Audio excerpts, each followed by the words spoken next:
اعوذ باللہ من الشیطان الرجیم بسم اللہ الرحمن الرحیم رب اشرح لی صدری ویسر لی امری واحلل عقدۃ من لسانی یفقہوا قولی۔ آج میں آپ سے ایک حدیث جو ہے اللہ کے رسول صلی اللہ علیہ وسلم کی وہ شیئر کرنے جا رہا ہوں اور آپ کو بتانے جا رہا ہوں، اور یقین کریں باخدا اگر اس حدیث کو سننے کے بعد بھی ہماری آنکھیں نہیں کھلتی نا تو سمجھیں پھر ہم کبھی بھی میرے حساب سے ہم کبھی بھی ٹریک پہ نہیں آ سکیں گے، اگر اس حدیث کو سننے کے باوجود بھی ہماری آنکھیں جو ہیں وہ نہیں کھلتی۔ حدیث کیا ہے؟ یہ بے حقیقی روایت ہے اور اس کو ڈاکٹر اسرار احمد رحمۃ اللہ علیہ نے اپنی کتاب میں لکھا ہے، اور انہوں نے باقاعدہ ویڈیوز بھی ہیں جس میں انہوں نے اس کو پریزنٹ کیا ہے، انہوں نے بولا ہے۔ تو اللہ کا بے حقیقی روایت ہے، اللہ کے رسول صلی اللہ علیہ وسلم فرماتے ہیں کہ اللہ عز و جل نے فرمایا حضرت جبرائیل علیہ السلام سے کہ اے جبرائیل، اس بستی کے لوگوں پر اس بستی کو انڈیل مارو،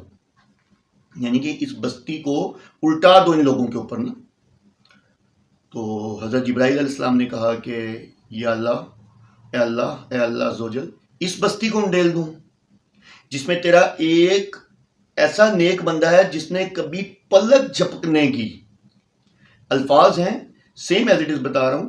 پلک جھپکنے کی بھی غفلت نہیں کی، اس نے کبھی تیری یاد میں پلک جھپکنے کی بھی غفلت نہیں کی، یعنی کہ اتنا کہ وہ تیری یاد میں مشغول رہتا ہے اور تیرا ذکر کرتا ہے۔ تو اللہ تعالیٰ نے فرمایا، یہ آپ دیکھیں کہ یہاں آپ کو یہ بات کو سمجھنا ہے، یہ بات آپ کو سمجھنا ہے کہ اللہ تعالیٰ نے آگے سے کیا فرمایا۔ اللہ تعالیٰ نے فرمایا کہ بستی کو اٹھاؤ اور سب سے پہلے اس کے اوپر دے مارو اور اس کے بعد پھر باقی بستی والوں کو اس کے نیچے دبا دو۔ تو حضرت علیہ السلام نے فرمایا یا اللہ کیوں، ایسا کیوں؟ تو اللہ تعالیٰ نے فرمایا کہ یہ وہ شخص ہے کہ جس کا چہرہ، وجوہکم کے ذکر ہے، وجوہ چہرے کا ذکر ہے کہ چہرہ کبھی میری غیرت کے خاطر سرخ نہیں ہوا، میرے دین کی دھجیاں بکھرتی رہیں، بکھیری جاتی رہیں، لیکن یہ کبھی آگے نہیں بڑھا، اس کو صرف اپنا ہی تھا کہ میں جو ہوں میں بس اللہ تعالیٰ کی طرف سے، میں اللہ مطلب میرا رجحان اللہ کی طرف ہے، میں اللہ کی طرف میں اپنے اعمال پورے کر رہا ہوں، مجھے کیا لینا دینا۔ کبھی اس نے اللہ تعالیٰ فرمائیں گے میرے دین، اللہ تعالیٰ نے فرمایا کبھی اس نے میرے دین کی طرف، میرے دین کے لیے کبھی بھی تگ و دو نہیں کی، اس کو ذرا سی بھی غیرت نہیں آئی۔ تو اس کے اوپر بستی کو سب سے پہلے انڈیل مارو۔ اب آپ دیکھیں اس حدیث میں آپ کو کیا بات سمجھ آتی ہے۔ اب بات یہ سمجھ آتی ہے کہ جیسے ہم پہلے سنا کرتے تھے کس سے ہمیں بتایا جاتے تھے، ہم سنا بھی کیا کرتے تھے کہ یہ فلاں ایک انسان ہے، وہ اتنے نیک ہیں کہ انتہا نہیں، کہ ان کے مطلب ایگزامپل ہے کہ ان کے گھوڑے نے بھی کبھی کوئی حرام کی چیز نہیں کھائی ہوگی، یا فور ایگزامپل ان کے بچوں نے بھی کبھی، انہوں نے اپنے بچوں کو بھی کبھی حرام نہیں کھلایا ہوگا، اور کیا ہے کرتے وہ انگریزوں کی چاکری ہیں، انگریزوں کے بعد نوکری کرتے ہیں، ٹھیک ہے۔ اسی طرح سنا کہ ایک انسان بہت نیک ہے جی، وہ جی بینک میں کام کرتا ہے، اس نے کبھی جو ہے مطلب یہ ہے کہ وہ ہر وقت تہجد گزار، نمازی، پرہیزگار، اور کیا، لیکن کیا ہے کہ لقمہ کھلاتا ہے وہ اپنے بچوں کو بینک کی اس کا۔ ایک تو ہوگی شدت یہ کہ آپ مشغول ہو گئے صرف اللہ کی راہ میں کہ بھائی بس میں تو اپنا کر رہا ہوں بس ٹھیک ہے۔ ایک ہے کہ میں اپنا ہی کر رہا ہوں، مجھے جہان سے کیا لینا دینا، میں نے کون سا ٹھیکہ اٹھایا ہوا ہے جہان کا، ٹھیک ہے، اور اللہ کے دین کے لیے لوگ کام کر رہے ہیں نا بس ٹھیک ہے۔ تو یہ دو طرفہ جو معیار ہے، دو طرفہ سسٹم جو ہم لوگوں نے اپنے ذہن میں بنایا ہوا ہے، یہ حدیث اس کے اوپر پوری اترتی ہے کہ ہمیں اپنی تو پرواہ ہے، ہم اپنی پرواہ کے بارے میں سوچ لیتے ہیں کہ آیا کہ جی میں تو دیکھو نیک کام کر رہا ہوں، میں تو تہجد بھی پڑھ رہا ہوں، میں تو روزے بھی رکھ رہا ہوں، میں تو 5 وقت کی نمازیں ہی پڑھتا ہوں، میں تو زکوٰۃ بھی دیتا ہوں، میں تو ہر طرح کا نیک کام کرتا ہوں، لیکن کیا میں اللہ کے دین کے لیے کام کرتا ہوں؟ کیا اللہ کے دین کا جہاں نعوذ باللہ معاذ اللہ مذاق اڑایا جا رہا ہے، یا اللہ کے دین کی جہاں اللہ کے دین میں تفرقے پھیلائے جا رہے ہیں، کیا کبھی میں نے وہاں اپنی آواز بلند کی؟ جہاں اللہ کے دین کے لیے لوگ لڑ رہے ہیں اور ان پہ ظلم ہو رہا ہے، کیا میں نے کبھی ان کا ساتھ دیا، ان کے لیے اپنی آواز بلند کی؟ نہیں، میں نے کبھی بھی نہیں کی. تو میں برابر کا شریک ہوں اس میں، اور میں سب سے بڑا گناہ گار ہوں، کیونکہ میں نے اللہ کے دین کے لیے کچھ بھی نہیں کیا.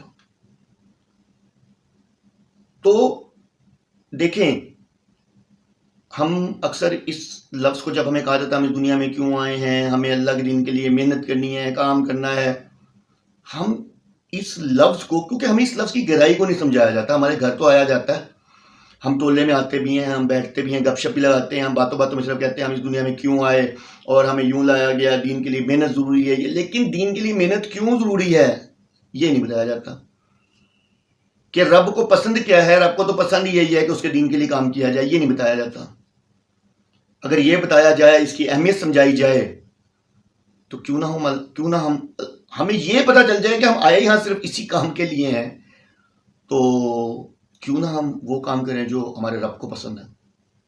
اچھا، اب اس میں ایک اور بھی ہے کہ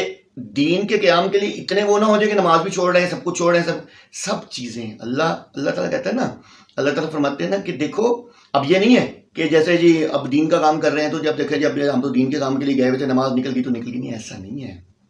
وہ تو آپ کے اوپر جسے کہتے ہیں نا مطلب فرض کر دی گئی، لازمی ہے نا وہ تو، اس پہ تو آپ کو کس قسم کا کوئی وہ ہے ہی نہیں نا. لیکن بات آ جاتی ہے جہاں اللہ کے دین کو پھیلانے کی، تو بھائی ہمیں آواز بلند کرنی ہے، ہمیں بولنا ہے، ہمیں اللہ کے دین کے لیے نکلنا ہے. اللہ کے دین کے لیے نکلنے کے لیے ہمیں کرنا کیا ہے؟ ہمیں اللہ کی کتاب کا میسیج لوگوں تک پہنچانا ہے، ہمیں قرآن کی دعوت دینی ہے، ہمیں بتانا ہے کہ قرآن آسان ہے، اس کو پڑھو، کیونکہ اللہ نے قرآن میں فرما دیا ہے وَلَقَدْ يَسَّرْنَا الْقُرْآنَ لِلذِّكْرِ فَهَلْ مِن مُدَّكِرٍ، اور ہم نے آسان کر دیا اس قرآن کو آپ کے لیے، کوئی ہے تمہارے لیے، کوئی ہے جو اس سے نصیحت پکڑے. تو ہمیں اس قرآن کی دعوت دینی ہے اور لوگوں کو بتانا ہے یہ قرآن بہت آسان ہے، کوشش کر کے دیکھو، اس کا ترجمہ پڑھو. ٹھیک ہے،